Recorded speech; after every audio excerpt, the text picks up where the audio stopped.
Mungkin pertanyaan saya sangat singkat. Ini saya tujukan untuk baik Bante maupun Guruji juga. Ada kalanya mungkin saya atau mungkin yang lain juga ya sering mencapai pada titik itu mencapai keraguan gitu, Guruji maupun Bante. Ada di saat saya perlu memutuskan sesuatu, apakah perlu melakukan yang hal A atau hal B, tapi saya bingung mana yang harus diputuskan gitu. Kalau misalkan mengikuti hati nurani, mungkin ada satu yang saya pilih. Tapi ketika saya bertanya pada orang lain yang saya rasa lebih bisa atau lebih bijaksana, ternyata memutuskan yang lain begitu, Bante atau Guruji. Nah, ketika hal itu ada, kira-kira bagaimana memutuskan untuk menghilangkan keraguan itu ya, kira-kira. Demikian mungkin pertanyaan saya. Terima kasih. Terima kasih, Martha. Kalau kita bisa mengutip Upanishad, saya lupa, mungkin di salah satu Upanishad, Taittiriya atau Kathopanishad, cuma ada dua hal, dua pilihan. Satu pilihan adalah Preya, satu pilihan lagi adalah Shreya. Preya ini adalah untuk kesenangan indrawi, kesenangan yang terkait dengan duniawi, kesenangan ya indrawi lah. Kedua adalah Shreya. Shreya ini kebahagiaan sejati. Kebahagiaan sejati yang timbul dari dalam diri, kemudian dijelaskan juga, kalau pria itu hanya untuk dirimu, cuma indramu yang puas, cuma dirimu, kehidupanmu yang kelihatannya puas. Tapi kalau Shreya, bukan cuma dirimu, tapi orang lain juga ikut meraih kebahagiaan dari kebahagiaan yang kau peroleh. Jadi dalam keadaan bingung, Upanishad mengatakan coba gunakan tolok ukur ini. Misalnya ada dua jabatan, ada dua pilihan.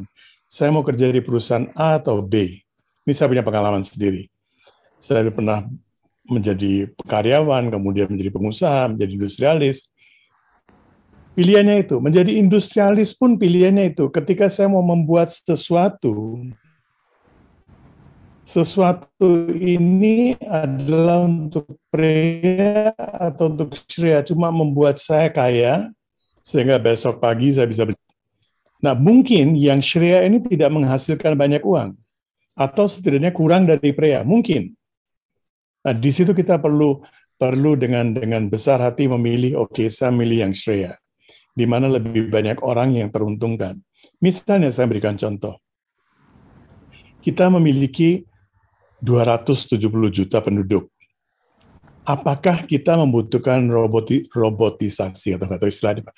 Semuanya dirobotise. Kita nggak perlu robot sebetulnya. Oke, produksi kita harganya akan lebih mahal sedikit. Tapi lebih baik harga produksi kita lebih mahal sedikit, memberikan kenikmatan, memberikan penghasilan kepada banyak orang, daripada saya membawa satu robot, kemudian saya mengurangi jumlah karyawan saya dari 500 menjadi 200 misalnya. Nah, dalam hal-hal seperti ini, kita harus memikirkan dua hal ini, dan bangsa yang besar, negara yang besar, akan selalu mementingkan rakyatnya. Penghasilan dari produksi, dari apapun, ujung-ujungnya adalah rakyatnya bahagia atau keadilan, kesejahteraan bagi seluruh rakyat.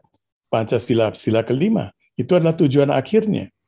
Nah, di situ Preya dan Shreya ini berlaku juga dalam keluarga, dalam tempat usaha, di mana-mana. Kalau kita bisa menggunakan tolok ukur itu, kita bisa mengambil keputusan dengan baik. Mungkin segitu, Pak Arta.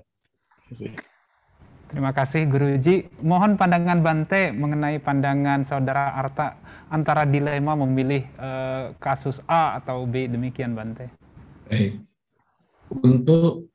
Untuk sudut pandang yang berbeda, saya lebih melihat pada satu pilihan itu pasti ada paket baik dan buruknya. Jadi tidak bisa pilih A itu baik semua, pilih B buruk semua, atau sebaliknya pilih A itu buruk semua, B baik semua. Tidak mungkin itu. Jadi pasti ada kurang lebihnya semua. Nah, dalam memilih sebetulnya adalah faktor yang kekurangan terbesar yang mampu kita tanggung, itulah yang kita pilih. Jadi misalnya begini, kalau kita mau hitung pakai uang saja yang paling sederhana.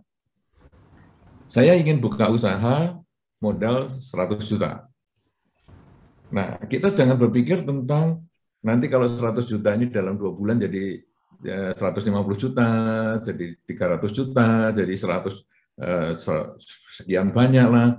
Itu membuat kita nanti penuh angan-angan. Tapi sebaliknya kita berpikir risiko terburuk. Kalau saya modal 100 juta, berarti risiko terburuk saya adalah saya habis modalnya karena usaha saya nggak maju. Nah, saya sanggup nggak kemungkinan terburuk itu? Kalau saya sanggup, ya saya masih sanggup lah, uang saya 500 juta kok. Jadi kalau sekarang hanya hilang 100 juta, saya masih bisa hidup, masih bisa lanjut lagi. Oke, ambil keputusan itu. Tapi kalau 100 juta, nggak sanggup saya hanya punya uang juga 100 juta ini aja. Jadi kalau ini hilang, habis, keluarga saya nggak bisa makan nih. Oh ya sudahlah, kalau gitu saya kurangi 75 lah, atau 50 juta saja modal saya. Nah itu pilihannya seperti itu. Orang lain ngomong ini bakal bagus, ini apa? Enggak, karena saya tidak berani dengan risikonya terlalu besar. Nah kemudian ini juga bisa dikembangkan dalam yang lain yang mungkin lebih abstrak. Karena kalau tadi kan tentang uang ini saya cerita supaya lebih mudah untuk mengukur risiko karena kita biasa dengan materi. Tapi sekarang yang lebih abstrak adalah memilih pasangan hidup. Saya memilih si A atau si B. Semua punya kurang lebihnya. Nah, si A ini kekurangannya adalah dia cerewet sekali. Sangat cerewet, kepo, dan luar biasa. Si B ini lemot, suka terlambat, dan lain sebagainya. Nah, saya mau milih yang mana? Saya mau milih yang cerewet atau yang lambat? Saya sih, kuping saya agak tuli ya. Jadi saya cerewet nggak ngapa-ngapa. Kamu mau cerewet, mau kayak apa, saya tuh nggak begitu denger. Ya sudah, tapi saya orangnya disiplin, saya tepat waktu. Ya sudah, pilih yang cerewet ini aja. Karena cerewet kayak apapun kita, apa, kamu ngomong apa, saya nggak jelas loh. Tapi kalau kamu terlambat datang, saya tahu, saya gregetan, nggak mau saya. Nah, misalnya. Atau sebaliknya, saya nggak tahan, kuping saya ini tipis sekali. Kalau saya dicereweti gini, saya pasti emosi. Saya lebih senang yang orang terlambat, karena kalau nanti terlambat, saya kasih dia janji 1 jam lebih awal. Sehingga nanti dia datang terlambat, tapi pas dengan waktu saya. Nah, jadi kita setelah melihat kekurangannya yang maksimal, kemudian kita bisa kompensasikan dengan kemampuan diri kita sendiri. Baru itu kita pilih. Pilihan adalah berdasarkan kemampuan kita. Orang lain yang kita tanya, dia akan membayangkan dirinya dia yang berbeda dengan diri kita. Nanti nggak cocok. Dan kita kalau diombang-ambingkan terus, saya milih A, orang lain ngomong B, ya sudahlah B. Baru sebentar kita ganti B, ada yang lain lagi, kenapa nggak A? Iyalah si A. Nanti lama-lama kita seperti kakek dan cucu yang nuntun kerbau itu. Ya, ada cerita itu kakek dan cucu yang nuntun kerbau ke pasar. Karena kerbaunya mau dijual, karena sudah kurus sekali, nggak bisa dipakai lagi di sawah. Kemudian ada orang datang, liwat ketemu begitu. Ini ngapain? Kok kerbau cuma dituntun aja, kan bisa dinaiki. Daripada ke pasar jauh-jauh dituntun. Benar juga ya. Kalau gitu, ya oke lah cucu, kamu naik aja. Kakeknya jalan. Ketemu orang lagi. Wah ini cucu nggak aturan nih. Masih muda, sudah naik kerbau. Kakek yang tua suruh jalan. Masuk akal juga. Oke, kakek aja yang naik kerbau, cucu yang jalan. Ketemu orang lain lagi. Ini kakek kok nggak sayang ya sama cucunya?